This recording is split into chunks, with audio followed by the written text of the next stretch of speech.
Alright, I have a lot to get through. I put this side final drive back together. I had to repair these. Remember, they were wobbling. The pins were bad. You notice I've gone a little too far. I kind of did that on purpose. They don't fit all the way in. You can just see the O-rings. Let's start with some mistakes. When I put this together,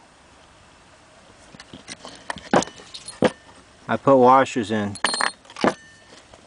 Bad mistake. See right there, just above my fingernail? That's where it hit. See that? Shouldn't have put the lock washers in, but in my head, these lock washer problems, that was in my head when I spent $30 on new bolts, new washers. This was missing a bolt. One of these was on the other side. Shouldn't have been.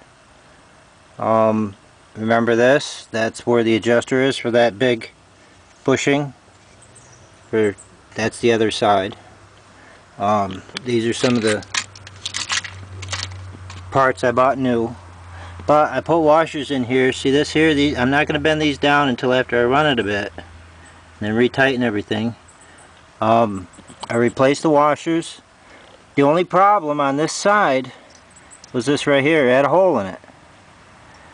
The metal crud came down, wedged between this big gear, and put 2 holes in it. This part was $7.10 plus shipping. But if I tried to buy this part, which I just repainted it, this is more like 60 bucks. Alright, I cleaned this up. I used the same gasket. I used a white number 2 gasket stuff that won't harden.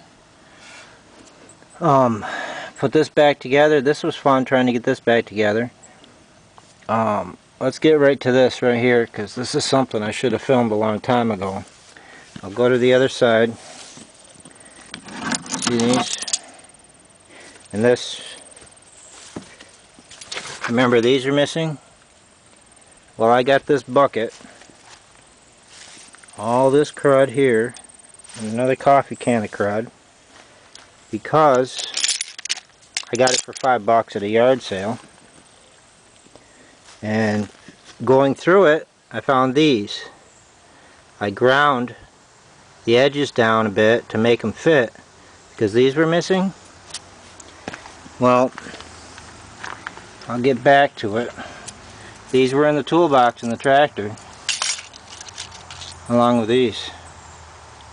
So I'll flatten these out with a hammer and try to use them again. This is the last thing keeping me from putting it together. This is the axle that was wore. I turned it. I got a guy who allowed me to turn it.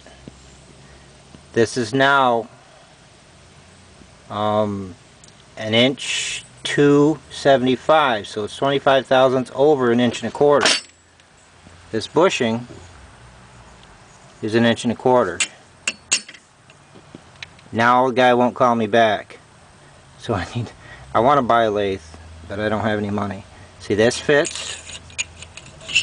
All I got to do is turn that down another 25 and hope I didn't turn it down so small that it breaks on me.